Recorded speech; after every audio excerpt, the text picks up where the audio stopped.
नमस्कार, आप देखना शुरू कर चुके हैं टीवी 27 न्यूज। तमाम अहम खबरों के साथ मैं हूं आलोक। लोकसभा चुनाव 2024 की तारीखों के ऐलान के लिए दिल्ली के विज्ञान भवन में चुनाव आयोग की प्रेस कॉन्फ्रेंस हुई। लोकसभा के साथ ही आंध्र प्रदेश में 13 मई, अरुणाचल और सिक्किम में 19 अप्रैल को वोटिंग होगी। ओडिशा में 4 फेज में चुनाव होंगे। लोकसभा की 543 सीटों पर 7 चरणों में चुनाव होंगे। सीसी राजीव कुमार ने कहा, पहले फेज की वोटिंग 19 अप्रैल, दूसरे फेज की वोटिंग 26 अप्रैल, तीसरा फेज की 7 मई को और 13 मई को, चौथा फेज 20 मई को, पांचवा फेज 25 मई को, छठा फेज और 1 जून को 7वें चरण की वोटिंग होगी। वहीं 4 जून को मतगणना होगी। इस दौरान सुरक्षा से जुड़े मामलों को लेकर कहा कि चुनाव में खून खराबे और हिंसा के लिए कोई जगह नहीं है। हमें जहां से भी हिंसा की सूचना मिलेगी, हम उनके खिलाफ कार्रवाई करेंगे। उन्होंने कहा, हिंसा के खिलाफ सख्ती से निपटेंगे। पिछले 11 चुनाव में 3400 करोड़ रुपए जब्त हुए हैं। पैसा बांटने पर लोगों पर कार्रवाई की जाएगी। पैसा बांटने वालों पर सख्त नजर होगी।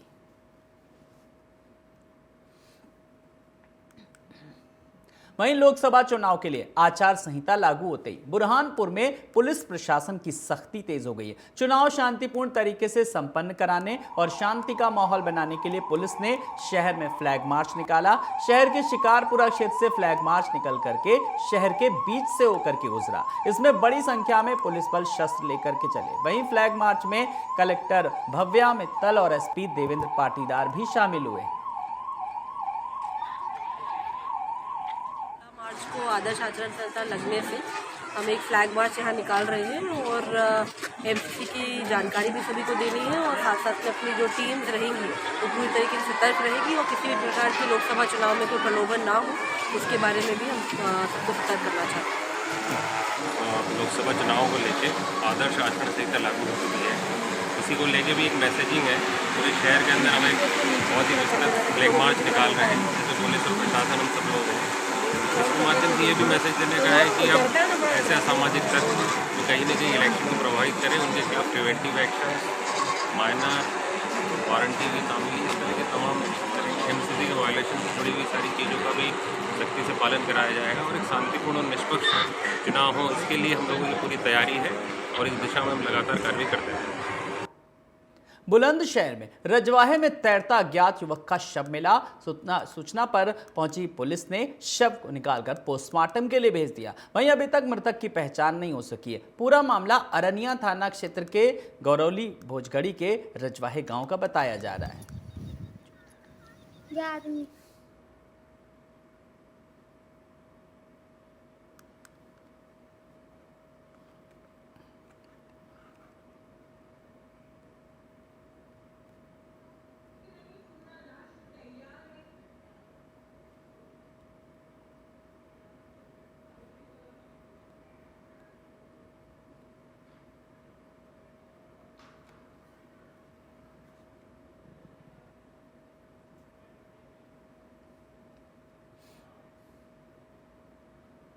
चंदौली में चुनाव आचार संहिता लगते ही जिला प्रशासन हरकत में आ गया। नगर और ग्रामीण क्षेत्रों में होर्डिंग्स, पोस्टर, बैनर को हटवाया जा रहा है। चुनाव आचार संहिता लगने के बाद डीएम एसपी क्षेत्र का भ्रमण कर रहे हैं।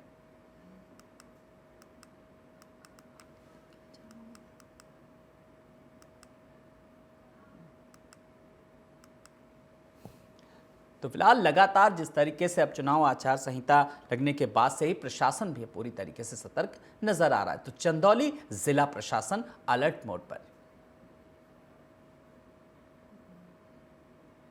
क्रिटिकल पोलिंग स्टेशन चिन्हित किए हैं। इसके अलावा कुछ क्रिटिकल हॉटस्पॉट चिन्हित किए हैं और जो संभावित ट्रबल मेकर्स हो सकते हैं उनको चिन्हित किया है।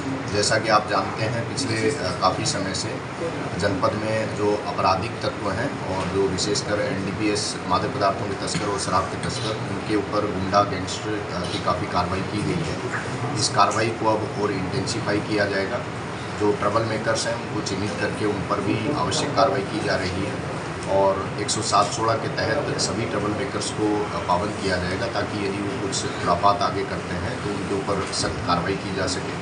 अभी इलेक्शन कमीशन ऑफ इंडिया ने जैसे ही हमारे 2024 लोकसभा निर्वाचन की घोषणा की है, उसके साथ ही पूरे देश में और हमारे जनपद में भी एमसीसी लागू हो गई है और इसका एक सेट प्रोटोकॉल है 72 घंटे का। उन 72 घंटों में हम लोगों को जो कार्रवाई करनी है उसके तहत हम लोगों ने ऑलरेडी, जैसा आपने पूछा, कि जितने भी पॉलिटिकल पार्टीज़ या कैंडिडेट से संबंधित राजनीतिक बैनर, पोस्टर, वॉल पेंटिंग, झंडे इत्यादि जो भी लगे हुए हैं उसको निकालने की, उसको हटाने की कवायद शुरू हो गई है। और ऑलरेडी हमारी टीम पिछले आधे घंटे से फील्ड में है। हम लोग इंश्योर करेंगे कि 72 घंटे के अंतर्गत जितने भी इस प्रकार के डिस्प्लेज हैं। लोकसभा चुनाव की घोषणा होते जिला प्रशासन ने आचार संहिता के अनुपालन कराने के लिए कवायद शुरू कर दी। आदर्श आचार संहिता के प्रभावी होते ही अयोध्या जिला प्रशासन ने शाम को ही पोस्टर और बैनर हटवाने की प्रक्रिया शुरू कर दी। एसडीएम सदर राजकुमार पांडे के नेतृत्व में पुलिस और नगर निगम के कर्मी पोस्टर और बैनर हटाने में जुट गए। वहीं जानकारी देते हुए एसडीएम ने बताया कि जिले में पोस्टर व बैनर हटवाए जा रहे, साथ ही हिदायत भी दी जा रही है कि कोई भी आदर्श आचार संहिता का उल्लंघन न करे। तो आचार संहिता का उल्लंघन मामले पर होगी बड़ी कार्रवाई। अयोध्या में पोस्टर बैनर हटाने की प्रक्रिया फिलहाल शुरू हो गई। सूचना लागू कर दी गई है, जिसके क्रम में आदर्श आचार संहिता का अनुपालन कराने के लिए हम लोग निकले हुए हैं, जिसमें पुलिस की टीम और हम लोग सब लोग लगे हुए हैं। जो राजनीतिक पार्टियों के द्वारा पोस्टर, बैनर, झंडे इत्यादि लगाए गए थे, जिससे आदर्श आचार संहिता का उल्लंघन होता था, उनको हटवाया जा रहा है। और ये भी हिदायतें दी जा रही हैं कि जिसको अपने घरों पे झंडा इत्यादि लगाना है वो अनुमति लेकर के ही तब लगाए। कार्रवाई नहीं करना है, अभी हमें सब आदर्श आचार संहिता का एक बार अनुपालन कराना है, उनको हिदायतें देना है। इसके बाद जब कोई इसका उल्लंघन करेगा तो उनके खिलाफ वैधानिक कार्रवाई करेंगे। नहीं, वो उन सभी लोगों को ये बताया जा रहा है कि अनुमति लेकर के ही अपने घरों पर झंडा लगाए। रघुवर तेरे चरण में मिले जो हमको स्थान, दुख सारे मिट जाएंगे, हो जाएगा कल्याण। कुछ इसी मंगल कामना के साथ बिहार के रोहतास जिले के विक्रमगंज के जोनी में श्री सूर्य नारायण प्राण प्रतिष्ठा लक्ष्मी नारायण महायज्ञ का भव्य आयोजन एवं भंडारा संपन्न हुआ। कार्यक्रम पूज्य श्री त्रिदंडी स्वामी जी महाराज के शिष्य श्री जीयर स्वामी के नेतृत्व में कथा के शुभारंभ के साथ ही जल यात्रा एवं शोभा यात्रा के बाद पूजन मंडपम, अरणी मंथन एवं हवन के बाद सूर्यदेव प्राण प्रतिष्ठा कार्यक्रम में बड़ी संख्या में लोगों ने शिरकत की, जिसमें भारत के महान मनीषी संत परम पूज्य श्री त्रिदंडी स्वामी जी महाराज के शिष्य पूज्य लक्ष्मी प्रपन्न श्री जीयर स्वामी जी महाराज, बक्सर बिहार की पावन उपस्थिति में धार्मिक अनुष्ठानों सहित कथाओं के वाचन के साथ ही सभी धर्मानुरागी के सहयोग से कार्यक्रम भली भांति संपन्न हुआ। प्राण प्रतिष्ठा महोत्सव में आपको बता दें कि लक्ष्मी नारायण महायज्ञ की पावन मेला में पूरा भक्ति में माहौल नजर आया। तो श्रद्धा, भक्ति और भावना का अपार संगम नजर आया इस दौरान।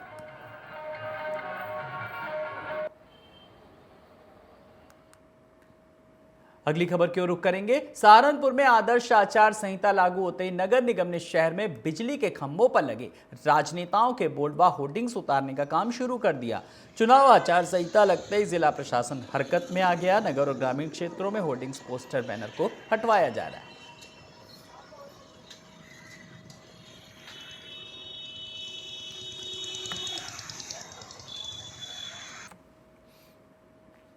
वहीं झांसी की मोट तहसील में संपूर्ण समाधान दिवस का आयोजन किया गया। इसकी अध्यक्षता पुलिस उप महानिरीक्षक कलानिधि नैथानी ने की, जहां उन्होंने ग्रामीण क्षेत्र से आए हुए फरियादियों की शिकायत सुनी और उनके निस्तारण के लिए तत्काल टीमों का गठन किया और मौके पर भेजा। वहीं आगामी लोकसभा चुनाव को लेकर चुनाव रजिस्ट्रों और मतदान केंद्रों की भी जांच की गई। इसके साथ ही जो अराजक तत्व है उनके खिलाफ कार्रवाई की जा रही है। पुलिस जनता से निडर होकर मतदान करने की अपील भी कर रही है।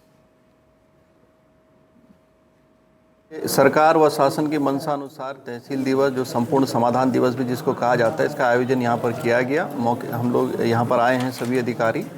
यहाँ पर जो कार्य प्रणाली है उसको भी देखा गया। तो यहाँ की जो टीम है एसडीएम सीओ की बेहतर काम कर रही है और ज़मीन की समस्याएं कम थी। यहाँ पर जो भी थी उस पर एक टीम बना करके गठित करके मौके पर रवाना कर दिया गया है। लोकसभा चुनाव 2024 की अधिसूचना जारी होते रायबरेली के जिला प्रशासन एक्टिव मोड में आ गया। आचार संहिता लगते ही सबसे पहले जिले भर में लगी होर्डिंग्स उतारने का काम शुरू कर दिया गया। जिला निर्वाचन अधिकारी हर्षिता माथुर व एसपी अभिषेक अग्रवाल ने भारी पुलिस बल के साथ पैदल गश्त किया। देखिए, जनपद रायबरेली में जो पार्लियामेंट्री कॉन्स्टिट्यूएंसी 36 रायबरेली है और आंशिक भाग 37 अमेठी का यहाँ पर असेंबली सेगमेंट लगता है सलोन। हमारे जनपद में निरंतर लोकसभा सामान्य निर्वाचन 2024 की तैयारियां की जाती रही हैं और वर्तमान में जैसा आपने कहा कि अनाउंसमेंट होने के बाद जो निर्धारित शेड्यूल है उसके अनुसार हमारे लिए जो डेट ऑफ नोटिफिकेशन निर्धारित की गई है वो है 26 अप्रैल और जो पोलिंग की डेट निर्धारित की गई है वो है 20 मई। इसके साथ ही मॉडल कोड ऑफ कंडक्ट लागू हो जाने के क्रम में हमारे जनपद में जितनी भी हमारी टीम्स हैं, चाहे वह उड़न दस्ता की हों, हमारी वीडियो व्यूइंग टीम हैं और स्टैटिक सर्वेलांस की टीम है, सभी टीम्स को हमने एक्टिवेट कर दिया गया है और मॉडल कोड ऑफ कंडक्ट को इन्फोर्स करने की हमारी टीम्स जो हैं। देखिए, कानून व्यवस्था के दृष्टिगत जनपद रायबरेली में 36 चेक पोस्ट और बैरियर लगाए गए हैं, उनको एक्टिवेट कर दिया गया है। Flying squad, static surveillance team है, उनको भी एक्टिवेट यहाँ पर आज कर दिया गया है। चुनाव स्वतंत्र रूप से और निष्पक्ष रूप से हो, इसके लिए पुलिस द्वारा और पैरामिलिट्री फोर्सेस द्वारा एरिया डोमिनेशन का प्रोग्राम है वो लगातार किया जा रहा है। जो अवांछनीय तत्व हैं उनको पाबंद किया जा रहा है, उनके विरुद्ध कार्रवाई की जा रही है ताकि चुनाव एकदम निष्पक्ष रूप से हो सके। पुलिस द्वारा एक सोशल मीडिया सेल का भी गठन किया गया है, वो छोटे से छोटे मामले को देख रही है और यदि ये कोई अफवाह फैला रहा है, चुनाव को देखकर कोई अफवाह फैला रहा है तो उसमें ठोस कार्रवाई की जाएगी और उनके विरुद्ध मुकदमा पंजीकृत किया जाएगा। हमारा आप सभी लोगों से यही आग्रह है कि ज़्यादा से ज़्यादा लोग मतदान करें ताकि हमारा जो लोकतंत्र है वो और मजबूत हो सके।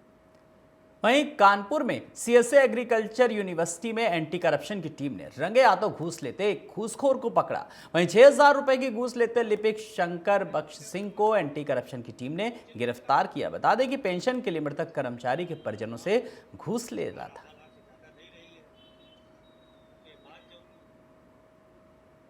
आदर्श आचार संहिता लागू होने के बाद बुलंदशहर में डीएम एसएसपी ने वाइन शॉप पर छापा मारा, जहां शराब की बोतल पर छापा मारकर कोड स्कैन नहीं हो सका। वहीं स्टॉक रजिस्टर में 27 फरवरी के बाद बिक्री और स्टॉक की एंट्री नहीं मिली। डीएम ने आबकारी अधिकारी को जांच के आदेश दिए हैं। पूरा मामला बुलंदशहर भूल चौराहा स्थित वाइन शॉप का है।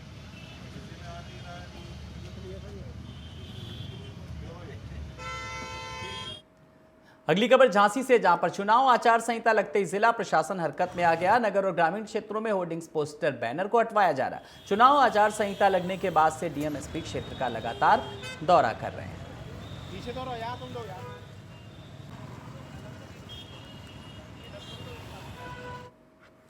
नगर निगम सीमा क्षेत्र में 5 थाने लगते हैं। 5 थानावार जो है वो 5 टीमें बना रखी है हम लोगों ने। जैसा कि प्रेस कॉन्फ्रेंस के माध्यम से मुख्य निर्वाचन आयुक्त महोदय द्वारा आचार संहिता लगने की घोषणा की जा चुकी है, जो है तो उसका कंप्लायंस हम लोगों ने प्रारंभ करा दिया है। क्या क्या हो रहा है सर? इसमें बैनर, पोस्टर, होर्डिंग, इन सबको हटाने की कार्रवाई की जा रही है। एटा में चोरी की रोका पुलिस ने बड़ा पर्दाफाश किया। बता दें कि पुलिस ने चोरी के करीब 1 लाख का कॉपर तार सहित 3 चोरों को पुलिस ने गिरफ्तार किया। साथ ही 6 लोगों की पुलिस तलाश कर रही है। मिली जानकारी के अनुसार गिरोह ने थर्मल पावर प्लांट मलावन से कॉपर तार चोरी किया। फिलहाल पुलिस इस पूरे मामले की जांच कर रही है। ये गिरोह का खुलासा हुआ है और ये एक ऐसा गिरोह है जो विगत काफी दिनों से जो थर्मल पावर प्लांट मलावन में है उसमें रेलवे लाइन जो है उसके इलेक्ट्रिफिकेशन का कार्य चल रहा था। तो उसमें कॉपर के काफ़ी महंगे तार हैं, मोटे मोटे तार हैं, उसको ये लोग जो है चोरी से काट ले जाते थे।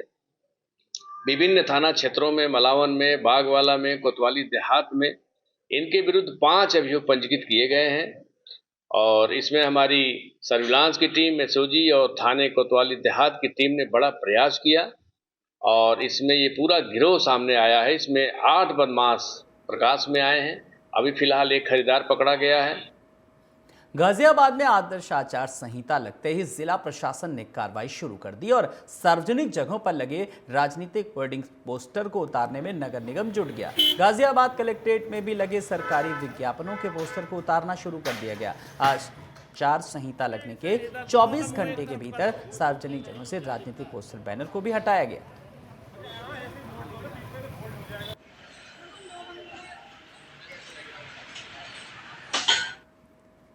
वहीं आचार संहिता लगते ही ग्वालियर पुलिस पूरी तरीके से चुनावी मोड में आ गई और अपनी तैयारियां पूरी कर ली हैं। वहीं शहर के संवेदनशील इलाकों में फ्लैग मार्च से लेकर के चुनाव के दौरान माहौल बिगाड़ने वाले गुंडों तक को चिन्हित कर लिया गया। पड़ोसी राज्य राजस्थान और उत्तर प्रदेश के सीमावर्ती जिलों की पुलिस से उन बदमाशों की सूची साझा कर दी गई जो रहने वाले ग्वालियर के, लेकिन चुनाव के दौरान पुलिस से बचने के लिए पड़ोसी राज्यों में छिप जाते हैं। दूसरे राज्यों के बदमाशों की सूची भी ग्वालियर पुलिस को दी गई है।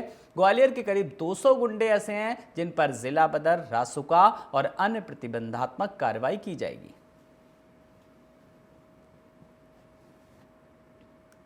वहीं इंदौर के छोटी ग्वालटोली स्थित ट्रेवल्स ऑफिस में भीषण आग लग गई, जिसमें कई दुकानें जल करके खाक हो गईं। आग की भीषण लपटों में ऑटो रिक्शा और कई वाहन भी जल करके खाक हो गए। अभी आग लगने का कारण फिलहाल सामने नहीं आया। वहीं सूचना मिलने पर मौके पर पहुंची दमकल की गाड़ियां आग पर काबू पाने में जुटी।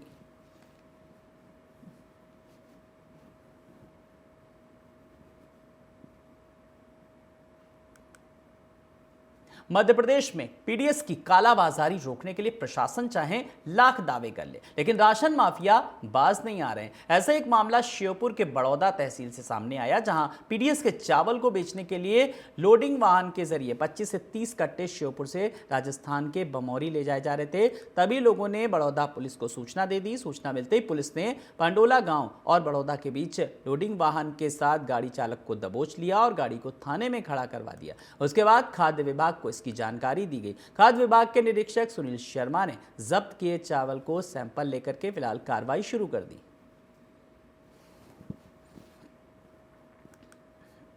सूचना एआई महोदय के द्वारा प्राप्त हुई थी कि उन्होंने रात को एक गाड़ी पकड़ी जिसमें संदिग्ध रूप से कुछ चावल पाया गया था, तो उसकी जांच के लिए उनके द्वारा मुझे बुलाया गया था। तो मैं बड़ौदा थाने पहुंचा, उसकी जांच की। जांच में हमने सैंपल ले लिया, उसके कथन ले लिए हैं, लेकिन उसने अपने कथन में ये बताया कि उसने किसी भी शासकीय उचित मूल्य दुकान से वो चावल नहीं भरा था। तो उसकी हम विस्तृत जांच कर रहे हैं और जांच रिपोर्ट हम आगे सौंप देंगे। सर, लगातार कार्रवाइयां हमेशा रही। हमने 13 FIR कराए हैं। कालाबाजारी पीडीएस की नहीं, एक्चुअली जो हितग्राही चावल लेते हैं। उत्तराखंड राज्य को प्रदूषण मुक्त बनाने के लिए 4 धाम यात्रा में भी इलेक्ट्रिक वाहनों के प्रयोग और संचालन को बढ़ाने पर ध्यान दिया जा रहा है। इसी को लेकर आरटीओ अधिकारी सुनील शर्मा ने बताया कि इस बार इलेक्ट्रिक वाहन चाहे वो कॉमर्शियल हो या निजी हो, उन्हें 4 धाम आने के लिए प्रोत्साहित किया जा रहा है। इसके अलावा 4 धाम यात्रा के रूट मार्ग पर 28 इलेक्ट्रिक स्टेशन लगाने की भी व्यवस्था की जा रही है। इसके लिए नोडल एजेंसियां GMVN को बनाया गया है। वहीं आगे आरटीओ अधिकारी ने बताया कि चार्जिंग स्टेशन की संपूर्ण जानकारी लोग ऐप के माध्यम से ले सकेंगे। ऐसे में परिवहन विभाग योजना बना रहा है कि प्लेन क्षेत्रों में हर 9 किलोमीटर और 4 धाम यात्रा में हर 30 किलोमीटर में चार्जिंग स्टेशन बनाया जाए। इस बार 4 धाम यात्रा में एक नई पहल की जा रही है, जिसके अंतर्गत जो इलेक्ट्रिक वाहन है, चाहे वो कॉमर्शियल हो प्राइवेट हो, उनको 4 धाम यात्रा में आने के लिए प्रमोट किया जा रहा है। इसके अंतर्गत पूरे 4 धाम यात्रा रूट में हमारे द्वारा 28 चार्जिंग स्टेशंस लगाए जाएंगे और इसके लिए जो नोडल एजेंसी डिसाइड की गई है वो है GMVN के माध्यम से रुड़की, हरिद्वार, ऋषिकेश, देहरादून, टिहरी, उत्तरकाशी, चमोली, श्रीनगर और रुद्रप्रयाग, यहाँ पर 30 से 35 किलोमीटर के दायरे में हमारे चार्जिंग स्टेशन लगे होंगे। वहीं नैनीताल नगर पालिका सभागार भवन में आज वेंडर जोन कमेटी के साथ ही साथ व्यापार मंडल तल्लीताल एवं व्यापार मंडल मल्लीताल और अधिशासी अभियंता नगर में फड व्यवसायियों के वेंडिंग जोन चिन्हित करने की समस्याओं के समाधान करने के लिए एक बैठक का आयोजन किया। वहीं नगर पालिका ईओ राहुल आनंद ने बताया कि नगर पालिका द्वारा हाईकोर्ट के आदेशानुसार नगर के 12 पत्थर किलवरी व तल्लीताल में 4 वेंडिंग जोन बनाए गए, जिसमें पंथ पार्क के फंड खोखा व्यवसायियों को विस्थापित किया जाएगा। जिसमें आज हुई बैठक के दौरान उक्त स्थानों के चयन को लेकर के वोटिंग कराई गई, जिसमें कुछ स्थानों पर कारोबारियों द्वारा अपनी सहमति भी प्रदान की गई।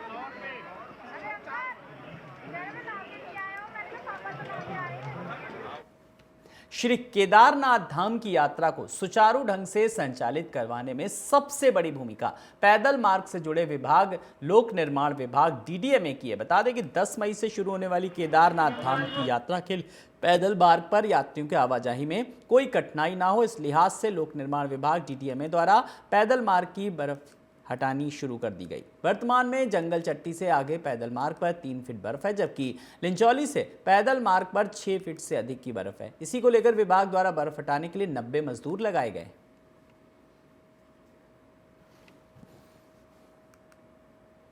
चुनाव आयोग ने लोकसभा चुनाव 2024 की तारीखों का ऐलान कर दिया। आयोग की घोषणा के मुताबिक 19 अप्रैल से 7 चरणों में वोटिंग होगी। वहीं चुनाव की तारीखों की घोषणा पर मुख्यमंत्री पुष्कर सिंह धामी ने कहा कि उत्तराखंड में सभी तैयारियां पूरी हैं। हमारे उत्तराखंड से प्रधानमंत्री मोदी का बहुत लगाव है। एक गिलहरी ने जैसे राम सेतु बनाने में अपना योगदान दिया, उसी तरह से हमारे प्रधानमंत्री मोदी को प्रधानमंत्री बनाने के लिए और उनके विकसित भारत के संकल्प को पूरा करने के लिए 5 की 5 सीटें भाजपा भारी बहुमत से जीतेगी।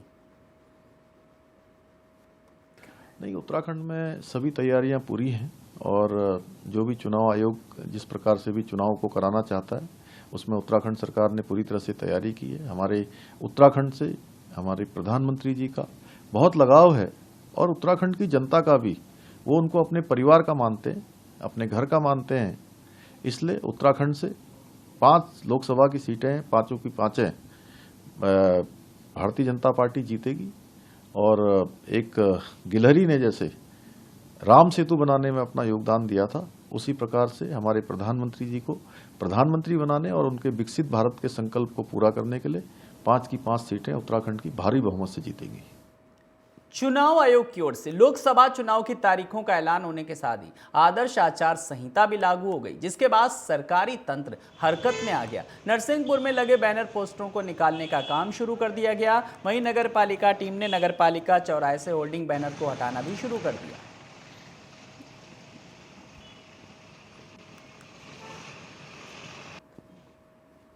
चुनाव आयोग द्वारा लोकसभा चुनाव की घोषणा के साथ ही आदर्श आचार संहिता को लेकर प्रशासनिक अमला एक्शन में नजर आया। आदर्श आचार संहिता के लागू होने पर सेंधवा एसडीएम, एसडीपीओ, तहसीलदार, नगर पालिका के अधिकारी, कर्मचारियों सहित सेंधवा शहर थाना प्रभारी ने दल बल के साथ फ्लैग मार्च निकाला, जो शहर के पुलिस थाने से शुरू होकर के झांसी मार्ग होते हुए निकाला गया, जिसमें आम जनों को आदर्श आचार संहिता लागू होने की जानकारी दी गई। साथ ही आदर्श आचार संहिता का पालन न करने की अपील की गई।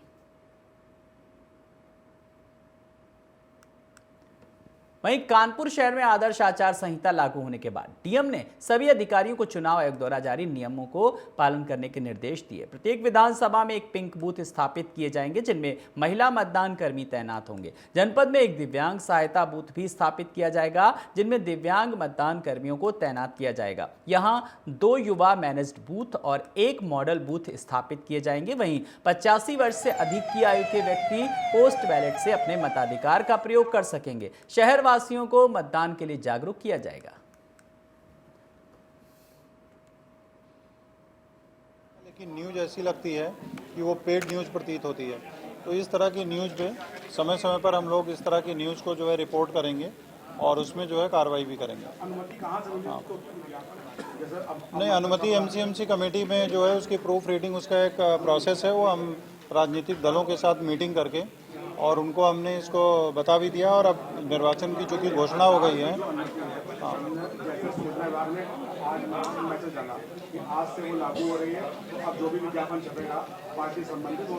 जिला सूचना अधिकारी हैं, उन्हीं के कार्यालय में आवेदन करिए और वहीं से उसको जारी होगा।